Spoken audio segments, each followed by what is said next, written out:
जय गुरु जी, शुक्राना Guru ji. Welcome to my YouTube channel. कैसे हैं आप सब? Hopefully you all are well on your places. Numbers की इस सीरीज में हम लोग बात करने जा रहे हैं आज एक बहुत ही इम्पॉर्टेंट डेट ऑफ बर्थ की। मैंने आप लोगों से बात की थी, आप लोगों को बताया था कि हम आने वाली अपकमिंग सीरीज में योग्स के बारे में बात करेंगे, डेट ऑफ बर्थ के बारे में बात करेंगे। तो आज हम कुछ ऐसी ही स्पेशल डेट ऑफ बर्थ की बात करें, साथ ही साथ वहां पे आपको कॉम्बिनेशन भी समझाऊंगी और साथ ही साथ कहीं ना कहीं उस कुंडली का एनालिसिस भी करके आपको दिखाऊंगी कि किस तरीके से जो हमारी डेट ऑफ बर्थ है और हमारी कुंडली है वो कहीं ना कहीं सिंक करके बैलेंस बना के हमारी लाइफ में चलती है और हमें रिजल्ट्स देती है। तो आज जिस डेट ऑफ बर्थ की और सबसे पहले जिस मूलांक 1 की बात करने जा रहे हैं हम, और उसी के साथ हम राहु के कॉम्बिनेशन की, बुध के कॉम्बिनेशन की, केतु के कॉम्बिनेशन की, इन सब के बारे में बात करने जा रहे हैं। हम बात करने जा रहे हैं 19 अप्रैल 1957, जो कि है मुकेश अंबानी, जिन्हें किसी पहचान की मोहताज की जरूरत नहीं है, उनकी डेट ऑफ बर्थ के बारे में बात करने जा रहे हैं। 19 अप्रैल 1957 को मुकेश अंबानी का जन्म हुआ था। अपने आप में ही हम कहते हैं कि बहुत स्ट्रॉन्ग डेट ऑफ बर्थ है। 19 से आप देखोगे 1 + 9 1 आ गया। ड्राइवर जो आता है, मूलांक जो आता है, यहाँ पे 1 आता है। एक अपने आप में ही ऐसा नंबर है जो सूर्य की ऊर्जा को देता है, किंग वाली क्वालिटीज को देता है, लीडरशिप को देता है। ऐसे लोग किसी के अंडर रह के काम करना नहीं पसंद करते। मैंने ये चीजें सारी आपको अपने नंबर 1 की वीडियो में एक्सप्लेन की थी। ऐसे लोगों का नेचर मैंने आपको एक्सप्लेन किया था। लेकिन जब 19 से 1 बनता है, 1 + 9 का योग बनता है, 1 आता है, तो कहीं ना कहीं ये कार्मिक डेट ऑफ बर्थ हो जाती है। ऐसी डेट ऑफ बर्थ में स्ट्रगल बहुत ज्यादा आ जाते हैं, फैमिली डिस्टर्बेंस आ जाते हैं, बहुत ज्यादा इश्यूज आते हैं, कई बार पितृ दोष भी देखा जाता है। सेम इसी तरह का कुछ देखा है हमने मुकेश अंबानी जी की डेट ऑफ बर्थ में भी। अगर हम बात करें उनकी, आप जो लगन चार्ट है जो आपको स्क्रीन पे दिख रहा है, उसमें 12वें घर में राहु है, जो कि लाल किताब के हिसाब से पितृ दोष देता है। केतु आता है 6ठे भाव में। तो यहाँ पे आप देखोगे कि केतु 6ठे भाव में आने से, केतु क्या है? हमारी संतान, और वो भी स्पेशली मेल चाइल्ड। तो मेल चाइल्ड, यहाँ पे हमारे मेल चाइल्ड के साथ कोई ना कोई प्रॉब्लम आती है, जो कि आपको उनके बेटे अनंत अंबानी में दिखती है।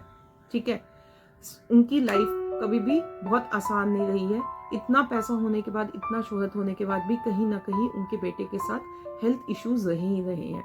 अब आप कहते हैं कि जब कार्मिक डेट ऑफ बर्थ है तो ऐसे में स्ट्रगल बहुत आती है, फैमिली डिस्टर्बेंस आता है, फिर उनके साथ क्यों नहीं, या उनके साथ चीजें इतनी स्मूथ कैसे, या उनके साथ उनका पैसा कैसे है।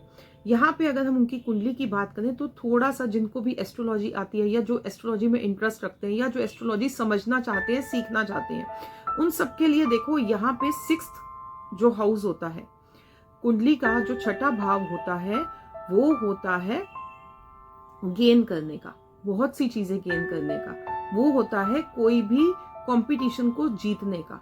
जो भी ग्रह 6ठे भाव में आ जाते हैं वो हमारे को आगे उन्नति की तरफ लेके जाते हैं, चाहे वो किसी भी तरह के ग्रह हो।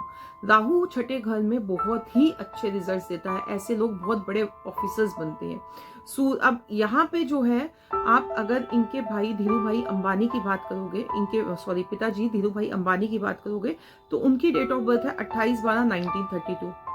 अब उनकी लाइफ में ग्रोथ होती है उनके बेटे आने के बाद, यानी कि मुकेश अंबानी के जन्म के बाद। क्योंकि मुकेश अंबानी, जब भी किसी बच्चे का घर में जन्म होता है, सबसे पहले शादी, शादी के बाद बच्चे, जब भी किसी बच्चे का जन्म होता है तो उसकी डेट ऑफ बर्थ, उसकी कुंडली भी कहीं ना कहीं हमारे साथ सिंक हो जाती है और एक्टिवेट होकर हमें रिजल्ट देने लग जाती है। तो रिलायंस कंपनी का जो फॉर्मेशन है वो मुकेश अंबानी के जन्म के बाद बनता है, क्योंकि उनका 6ठा घर में 4 ग्रह बैठे हैं और 6ठा घर कहीं ना कहीं हमें चीजें देता है। ठीक है, फिर अगर आप हम केपी की बात करें तो उनका जो सूर्य है उसमें 6-11 आता है, केतु है उसमें 6-11 आता है। अगेन 6-11 बहुत अच्छा कॉम्बिनेशन देता है, गेन्स देता है।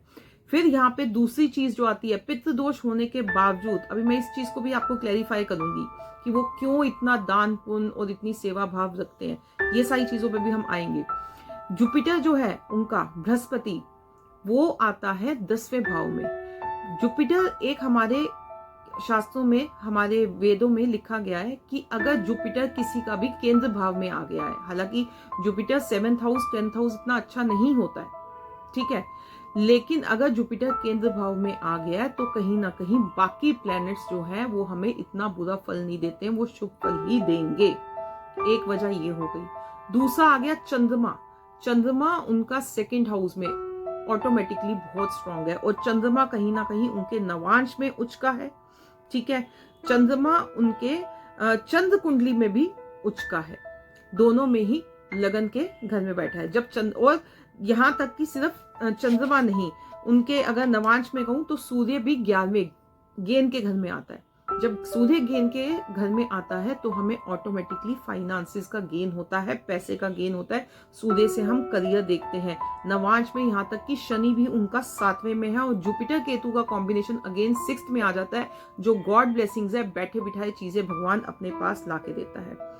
तो जो उनकी चंद्र कुंडली है उसमें सूर्य आ जाता है 5वें घर में। अगेन 5वां घर फिर करियर के हिसाब से बहुत ज्यादा स्ट्रांग हो जाता है। सूर्य 5वें घर में अमेजिंग रिजल्ट देता है। किसी का भी आप सूर्य 5वें घर में देख लोगे तो ऐसे लोग जो है बहुत अच्छे टॉप लेवल के ऑफिसर्स होते हैं, किसी के अंडर काम नहीं करते, जॉब पे, गवर्नमेंट पोस्ट पे बहुत अच्छी लेवल्स पे होते हैं। फिर यहाँ पे जैसे मैंने उनका बताया था कि केतु पहले 6ठे घर में है, खराब है, बेटे के साथ प्रॉब्लम। अगेन चंद्र कुंडली में अगर आप जाओगे तो वहां पे भी उनका जो मंगल है वो 6ठे भाव में आ रहा है। जब मंगल 6ठे भाव में आता है तो लाल किताब के हिसाब से केतु अगेन हमारा वीक हो जाता है, केतु का रिजल्ट खराब होता है। तो इस वजह से केतु की जो स्थिति है, नवांश में भी उनका केतु 6ठे भाव में आ रहा है, चाहे बृहस्पति के साथ आ रहा है, तो केतु की स्थिति कहीं ना कहीं खराब होती है, और वो इम्पैक्ट करती है सीधा मेल चाइल्ड पे, बच्चे पे, संतान पे। नवांश कुंडली में अगेन शनि भी जो है 12वें भाव में आ रहा है, सॉरी चंद्र कुंडली में शनि 12वें भाव में आ रहा है। अब चंद्र कुंडली से हम कहीं ना कहीं हम देखते हैं कि फीमेल मतलब पार्टनर का देखते हैं। तो जो नीता अंबानी है, नीता अंबानी की कुंडली अगर आप देखो तो उसमें चंद्रमा 7वें घर में आता है। तो ऐसी स्त्री जिसका चंद्रमा 7वें घर में आता है वो शादी के बाद लक्ष्मी का स्वरूप बन के अपने परिवार में जाती है, और फाइनेंशियली वो ग्रोथ देती है, ठीक है। अगेन हम मुकेश अंबानी की बात करें कुंडली की, तो उनका जो चंद्रमा चार्ट है उसमें उनका शनि, ठीक है, बृहस्पति, शनि 12वें में, बृहस्पति 9वें में, सूर्य 5वें में, बहुत ग्रह स्ट्रांग बन जाते हैं। तो शादी के बाद ऑटोमेटिकली ग्रोथ और ज्यादा बढ़ जाती है। फाइनेंशियली दिखता है तो उनका फैमिली डिस्प्यूट प्रॉपर्टी को लेके दिखता है, जो उनका पीछे में भाइयों को लेके भी आया, और इन फ्यूचर भी कहीं ना कहीं ये चीज अप्स एंड डाउन्स आ जाती है। अब बात आती है कर्मास की। कार्मिक भी यहाँ पे कुछ ना कुछ जरूर होता है। मुकेश अंबानी क्योंकि वो बहुत स्पिरिचुअल है, इस चीज को वो मानते हैं। जो अभी हमने रिसेंट उनके घर परिवार में शादी और रिचुअल्स में भी देखा कि उन्होंने कितने अच्छे से अपने संस्कारों को, सब चीजों को लेके चले, अपनी सभ्यता को नहीं छोड़ा, तो वो इस चीज को बहुत अच्छी तरह से समझते हैं, वो इस चीज को बहुत अच्छी तरह से जानते हैं। तो आप देखोगे कि कहीं ना कहीं वो हमारे कल्चर, सभ्यता के साथ भी पूरी तरह से जुड़े हुए हैं, साथ ही साथ वो उतना ही ज्यादा दान पुण्य भी करते हैं। वो जो है हमारे ज्योतिर्लिंगों पे प्रॉपर जाते हैं, अपने बच्चों को भी लेके जाते हैं, ठीक है, क्योंकि ये चीज वो जानते हैं। धीरू भाई अंबानी की कुंडली में भी बुध 12वें में आता है, जो पितृ दोष बनाता है। जो मुकेश अंबानी की कुंडली में भी राहु 12वें में आता है, जो पितृ दोष बनाता है। तो कहीं ना कहीं जो कर्माज है वो उसको बैलेंस करने के लिए उस चीज को मानते हैं, समझते हैं, और अपने कर्माज को अच्छा करने के लिए, अपने पूर्वजों का आशीर्वाद और ब्लेसिंग लेने के लिए वो नियमित इस चीज को फॉलो करते हैं। तो जो लोग भी ये कहते हैं ना हम एस्ट्रोलॉजी को नहीं मानते हैं या ये चीजें बेकार है, धोसला है, तो वो ये एक जीता जाता एग्जाम्पल है उन लोगों के लिए इस टाइप की कुंडली कि किस तरीके से लोग, ठीक है, कुछ ग्रह उनके हैं खराब होने के बाद भी अगर उनको अच्छा रिजल्ट देने या चंद्र कुंडली में आके या कुछ है, तो उसके पीछे उनके कर्मास भी है, साथ ही साथ उनका दान पुण्य भी है, उनका एक्स्ट्रा ऑर्डिनरी डिवोशन भी है, क्योंकि वो अंदर से जानते हैं, समझते हैं। आपने कभी भी देखा होगा उनके घर में कोई भी शादी होती है या कोई भी समारोह होता है तो वो पहले अपने पिताजी, अपने दादाजी के स्वरूप की फोटो रखते हैं, वहां पे उनका आशीर्वाद लेते हैं, बड़ों का आशीर्वाद लेते हैं। जितने भी अभी भी उन्होंने एक धर्म गुरु के लिए अलग से पार्टी ऑर्गेनाइज की थी और वहां पे अपने धर्म गुरु को स्पेशल सम्मानित किया था। हर रिचुअल में 101 पंडित थे और भोले बाबा की कृपा वो जरूर लेते हैं। केदारनाथ, काशी विश्वनाथ वो जरूर जाते हैं, वहां पे नियमित तौर से दान पुण्य करते हैं। उसकी मेन वजह यही है कि वो इस चीज को अच्छे से समझते हैं कि उनका इस स्पिरिचुअलिटी के साथ जुड़ने का, उनका इस दान पुण्य का उनको कितना बेनिफिट मिलने वाला है, उनके पूर्वजों को उनको कितना आशीर्वाद मिलने वाला है।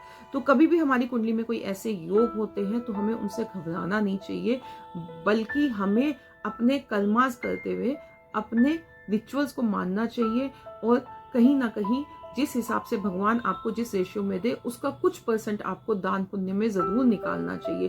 पितृ दोष होने के बावजूद भी आप अपनी लाइफ में ग्रोथ कर सकते हो, कार्मिक डेट ऑफ बर्थ होने के बाद भी आप अपनी लाइफ में ग्रोथ कर सकते हो।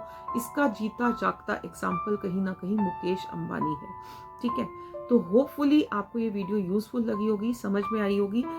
अब अगली वीडियो में हम लोग जब नंबर्स की सीरीज की बात करेंगे तो इसमें कॉम्बिनेशंस के बारे में बात करेंगे। एक नंबर का कॉम्बिनेशन अगर 2 के साथ, 3 के साथ, 4 के साथ, 5 के साथ, 6 के साथ होता है तो वो किस टाइप से आता है, उन सारे कॉम्बिनेशंस की बात करेंगे। इस डेट ऑफ बर्थ को भी इन ब्रीफ हम और समझाएंगे, पूरा इसका न्यूमरोलॉजी कॉन्सेप्ट समझाएंगे।